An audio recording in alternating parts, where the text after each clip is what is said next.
अभी शादी को 1 महीना 6 दिन बाकी था। अचानक ही खबर मिल जाती है कि दामाद जी की थोड़ी तबीयत खराब हो रही है।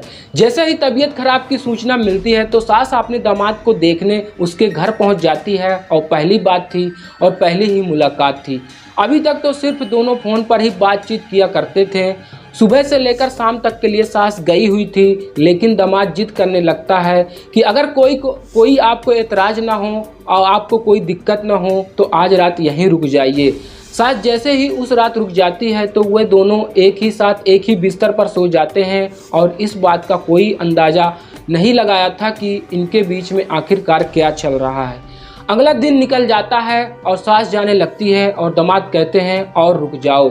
फिर रुकते रुकते 5 दिन बीत जाते हैं और दोनों 5 दिन तक ऐसे ही रहते हैं और सास जैसे मियाँ और बीवी या पति और पत्नी रहते हैं। इसके बाद शादी के दिन नज़दीक आ रहे थे और अभी शादी में लगभग 9 दिन का समय बाकी था और पूरे इलाके में खबर फैल जाती है कि सास और दामाद दोनों घर से अचानक लापता हो चुके हैं। अब यह कहानी जो सोशल मीडिया पर कुछ इस कदर से वायरल हो जाती है कि हर किसी के जुबान पर यही बात चढ़ती है कि आखिरकार सास और दामाद ने इस सब में क्या था। आज की इस कहानी के माध्यम से ये समझाने की कोशिश करते हैं कि आखिरकार यह कहानी जो लोगों के सामने पहुंचती है, सास और दामाद और सास से जो मोहब्बत है, इश्क हो जाता है और इसके बीच की वजह क्या होती है और लड़की जिससे शादी हो रही थी उसके साथ आखिरकार क्या होता है। बहुत सारे सवाल जवाब आकर इस मोड़ पर खड़े हो जाते हैं कि आखिर अब आगे क्या होने वाला है। आदाब, नमस्कार, सत श्री अकाल, जय हिंद दोस्तों, आप सभी का स्वागत है फिर से एक नई वीडियो पर। मैं छोटू भैया आज की सच्ची घटना लेकर आया हूँ। मैं आपको सुनाने जा रहा हूँ ये सच्ची घटना उत्तर प्रदेश के जिला अलीगढ़ की है। जिला अलीगढ़ का एक स्थान लगता है मनरागा। इस थाना क्षेत्र का एक गांव लगता है मनोहरपुर कैस्ता। दरअसल इस गांव की रहने वाली एक महिला का नाम होता है सपना देवी। सपना देवी अपने पति जिसका नाम जितेंद्र उर्फ जीतू होता है उससे कहती है कि देखो अभी शादी के कुछ 9 दिन बाकी हैं और 6 अप्रैल 2025 की यह तारीख आ चुकी है। आपको मेरी बहन के यहाँ जाना चाहिए, जाकर आप कार्ड देकर आइए। अगर आप कार्ड देकर आ जाएंगे तो ठीक है, नहीं तो कुछ देर हो जाएगी तो हमें अभी बहुत सारे काम करने हैं जो करने बाकी है। जैसे ही पति जीतू उर्फ जितेंद्र यह बात सुनी तो वह अपने पत्नी की सपना देवी की बात सुनने के बाद सीधा उसकी बहन के घर पहुंच जाता है और पहुंचने के बाद वहां कार्ड देकर वापस वहां के आसपास के इलाके में बेटी के कार्ड बांटना चालू कर देता है और कार्ड देकर वापस लौटकर जब घर आता है तो 6 अप्रैल 2025 रात लगभग 8:30 बजे का वाकया होता है और अपनी बेटी से पूछता है कि तुम्हारी माँ दिखाई नहीं दे रही। तो बेटी कहती है पिताजी 4:30 बजे के आसपास से घर से बाहर निकली है मेरी माँ। मैं बाजार जा रही हूँ, मुझे कुछ ज़रूरी सामान खरीदना है, थोड़ा सा वक्त लग जाएगा, देर हो जाएगी आने में। पिता ने जैसे बात सुनी तो उन्होंने फ़ोन लगाया और पत्नी से बात करी। जैसे कोशिश की तो उसने कहा कि बस मैं अभी पहुंचने वाली हूं, यानी कि अगले 1 घंटे करीब हो जाता है। 8:30 बजे से लेकर 9:30 बजे तक लगातार वो फ़ोन ट्राई करता है और उससे बात करने की कोशिश करता है। इसका नाम जिसका सपना देवी होता है वो कई तरह के बहाने करती है। मैं थोड़ी देर से आ जाऊंगी, 1 घंटे से आ जाऊंगी। 1 घंटा बीत जाता है, पता नहीं चलता। अचानक ही नंबर स्विच ऑफ हो जाता है, लेकिन जब नंबर स्विच ऑफ हुआ तो आखिरकार यह पता चल चुका था कि किसके साथ है और किसके साथ नहीं है। जितेंद्र उर्फ जीतू अपने दामाद को फ़ोन लगाता है और दामाद से कहता है कि मुझे पूरी जानकारी दो।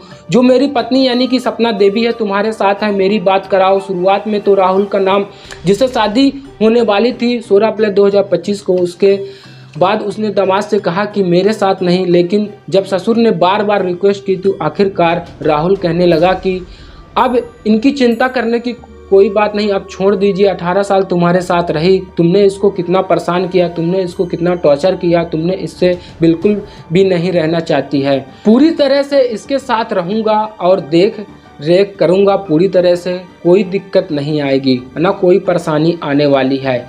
जैसे ही ये बात आती है तो आखिरकार जो ससुर होता है जिसका नाम जितेंद्र उर्फ जीतू होता है उसके पैरों तले की ज़मीन खिसक जाती है कि दामाद ये सब क्या बातें कर रहा है।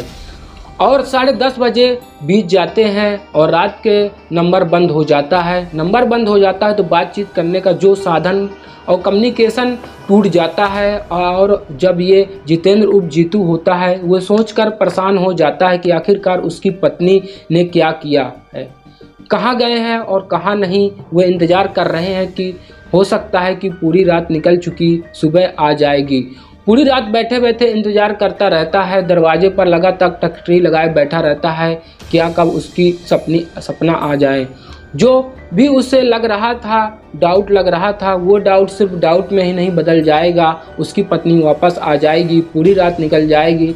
और उसके बाद जीतू आपस लोगों में बातचीत करता है, अपने रिश्तेदार से बातचीत करता है, परिवार के लोगों से बातचीत करता है। आखिर जो उसकी पत्नी है वो रात अचानक गायब हो गई, पता नहीं उसका कहाँ है, किसका ठिकाना है, कहाँ बैठी है, कहाँ सो रही है। तभी घर वाले, परिवार वाले कहते हैं कि तुम बिल्कुल परेशान मत हो, पहले घर देखो, घर में आखिरकार कोई दिक्कत, कोई परेशानी तो नहीं है।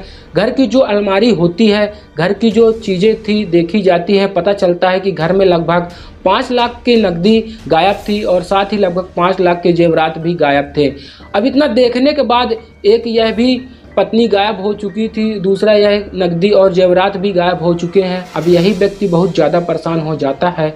अपने कुछ साथियों को लेकर नज़दीकी पुलिस स्टेशन यानी कि मड्राका पहुंच जाता है और जाने के बाद कहानी सुनाता है कि अक्टूबर 2024 की बात है। राहुल नाम का एक लड़का है जिसकी उम्र लगभग 20 साल के आसपास होती है। उसके पिता का नाम होलाल होता है, जो कि मछियारा थाना दारो का रहने वाला है।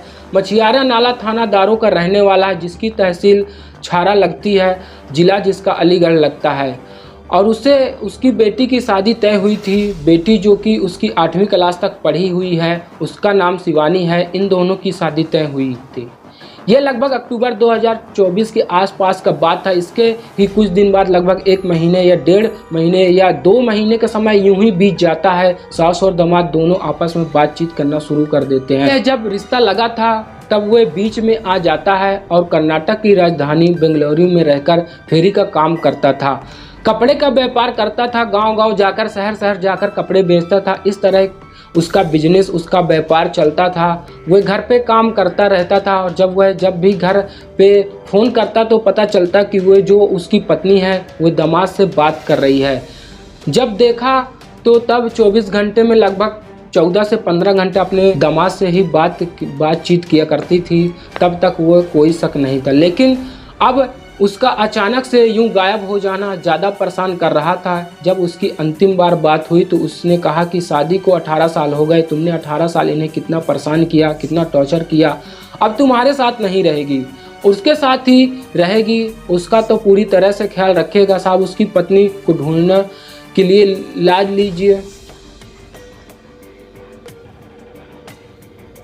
साहब, मेरी पत्नी को ढूंढ के ला दीजिए। घर से 3.5 लाख की नकदी भी गायब है, लगभग 5 लाख के जेवरात भी गायब है। बेटी का रो रो कर बुरा हाल हो रहा है, आखिरकार क्या करें। तब वो उससे पूछते हैं कि वे कैसे मिले और कैसे बातचीत। उसने कहा कि पहले वे सिर्फ बातचीत ही किया करते थे फ़ोन पर, लेकिन 1 मार्च 2025 को उसके पास फ़ोन पहुंचा। उस वक्त वो बेंगलुरु में ही अपना काम कर रहा था। पत्नी आज जो होती है सपना देवी कहती है कि दामाद जी की थोड़ी तबीयत खराब है, पता चला कि उन्हें जाकर देखना चाहिए।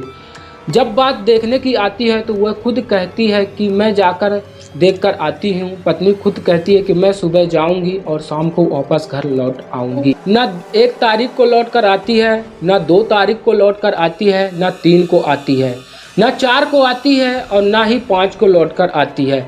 5 रात वह अपने दामाद के साथ यूं ही गुजार देती है। हमें अंदाज़ा बिल्कुल नहीं था, लेकिन अब साफ साफ अंदाज़ा हो रहा है कि इन दोनों का पहली बार 1 मार्च, 2 मार्च, 3 मार्च या 4 मार्च या 5 मार्च को लगातार फिजिकल रिलेशनशिप बने थे। वे दोनों एक दूसरे के बहुत ज़्यादा करीब आ चुके थे। शायद यही इन दोनों का प्यार परवान चढ़ रहा जाता है और इसीलिए इसमें मदद कर दीजिए। पुलिस वालों ने कहते हैं कि ठीक है, आप अपनी रिपोर्ट लिखवा दीजिए और इस मामले की जांच पड़ताल करते हैं। और दोनों का जो नंबर था वो ब्लैक लिस्ट पर डाल दिया जाता और साथ ही उनके मोबाइल नंबर की कॉल डिटेल रिकॉर्ड निकालने की कोशिश की जाती है और साथ ही उनके जो लोकेशन थी उनके बारे में पता करने की कोशिश की जाती है और पूछा जाता है कि आखिरकार शादी कब थी, कब नहीं थी। तब यह एक बात सामने आती है कि 16 अप्रैल 2025 को गाँव के अंदर ही शादी होनी थी। वहीं पर टेंट का इंतजाम था, वहीं पर सब कुछ खाने पीने के लिए हलवाई कर रखे थे और सामान खरीद लिया गया था और कार्ड बंटवा दिए गए थे। वो 25 मार्च को वापस लौट कर आता है और जब 25 मार्च को वापस लौट कर आया था तो उसने जब भी वहीं अपनी पत्नी को देखा था, अब पत्नी हर वक्त बातचीत करती रहती थी, पूछता था कि मैं किससे बात कर रही हूँ, दामाद जी से बात कर रही हूँ। उन्होंने लगता कि दामाद का और सास में जो रिश्ता होता है माँ और बेटे की तरह होता है, उसके दिमाग में उसके मन में कोई गलत ख्याल नहीं आया था। लेकिन जो दामाद और सास होती है, इन दोनों के मन में कोई न कोई इतनी गंदी बात पल रही थी, किसी न किसी इस बात का अंदाज़ा नहीं लगाया। 1 अप्रैल 2025 की बात है, दामाद ने अपने फ़ोन करके कहता है कि ससुर जी यानी कि पापा जी मुझे मोबाइल चाहिए, मुझे आप एक मोबाइल गिफ्ट कर दो। तो बात मोबाइल की गिफ्ट करने की आती है तो वो वीवो को मोबाइल गिफ्ट करते हैं, लगभग जिसकी कीमत 10,000 के आसपास होती है। वो मोबाइल किस्तों पर लिया जाता है और किस्त लेने के बाद उसको दे दिया जाता है और उसने यही नहीं जाना कि इस फ़ोन का भी वो गलत इस्तेमाल करेंगे। आखिरकार इस मामले में पुलिस जांच पड़ताल में जुट जाती है और यह पता करने की कोशिश करने लगती है। पुलिस जांच पड़ताल में जुट जाती है और यह पता लगाने की कोशिश करने लगती है। जब यह जानकारी जुटाई जाती है तो खुद मेरी जितेंद्र उर्फ जीतू से बातचीत हुई थी। मैंने उससे पूछा कि तुम दोनों की शादी कब हुई थी और जो तुम्हारी पत्नी है, हालांकि पत्नी का असली नाम अपना देवी है, लेकिन उन्होंने प्यार से सपना देवी बुलाते हैं ताकि अपनी देवी का नाम बहुत नाम कम सुना होगा और देखने को कम मिला होगा, इसीलिए सपना देवी में बार बार इस कहानी में बुलाया था। और वो बताते हैं कि साल 2007 की बात है, ये जयरामपुर एक गांव लगता है और थाना लगता है मिर्चेही और जिला लगता है एटवा, जो उत्तर प्रदेश का ही एक एटा जिला है। 2007 में शादी होती है, पहले एक बेटी पैदा होती है और उसके बाद एक बेटा पैदा होता है, फिर एक बेटा, 3 बच्चे पैदा होते हैं। ये घटनाक्रम जो मामला है जब सोशल मीडिया पर वायरल होता है तो चारों तरफ समाज में इस घटना को लेकर तमाम तरह की बातें शुरू हो जाती है और माँ और बेटे जैसे रिश्ते, उसमें आखिरकार ऐसा क्यों किया। जब बेटी से सोशल मीडिया या पत्रकारों से पूछा जाता है तो बेटी का शुरुआत में लग रहा था कि पता नहीं कोई ऐसी बड़ी बात नहीं है, लेकिन जब धीरे धीरे लोगों को इसका एहसास कराया तो लड़की जैसे जैसे वक्त आगे बढ़ रहा था तो वैसे वैसे ही बीमार पड़ने लगती है और अपनी माँ और उसकी करतूत को देखकर इतना ज़्यादा परेशान हो जाती है, टेंशन में आ जाती है, वो सोचने पर मजबूर हो जाती है आखिरकार उसकी माँ ने ऐसा क्यों किया। एक पत्रकार ने उससे पूछा कि आप क्या कहना चाहती है, तो उसने कहा कि बस मैं अपनी माँ को एक बात कहना चाहती हूँ, जो भी नकदी और जेवरात तुमने यहाँ से ले गए हैं वह हमें वापस कर दो और चली जाओ और इसके बाद हमें तुमसे कोई मतलब नहीं है। यही बात एक पत्रकार ने जब जितेंद्र उर्फ जीतू से पूछा तो क्या कहते हैं, वो कहते हैं कि बस मैं पुलिस प्रशासन से एक ही अपील करता हूँ और एक बार मेरी आंखों के सामने मेरी पत्नी को लाकर दे दो। मैं अपनी पत्नी से पूछना चाहता हूं कि आखिरकार तुमने अपनी बेटी के लिए इतना बुरा काम क्यों किया।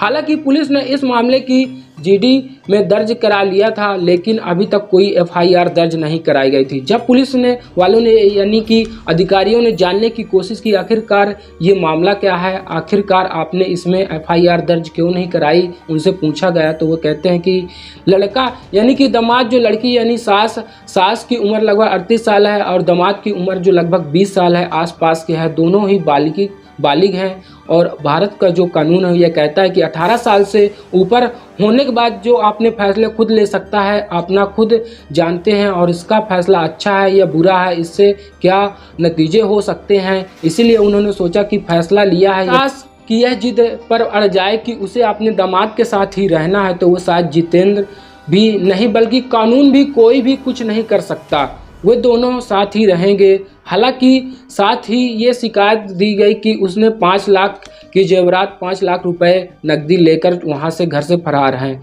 इस मामले में ज़रूर हो सकता है कोई न कोई एफआईआर वगैरह दर्ज हो जाए। भविष्य में यह बात भी तय हो सकती है, अगर ये बात अपराध सिद्ध नहीं हुआ तो वो घर के सामान कुछ ऐसा चोरी वगैरह नहीं हुआ है तो इसका कोई कुछ नहीं बिगाड़ सकता है। चाहे कहीं भी जा सकते हैं, कहीं भी रह सकते हैं। पुलिस प्रशासन उन्हें ढूंढने की तमाम कोशिश कर रही है, लेकिन ढूंढने कभी कोई फ़ायदा नहीं है।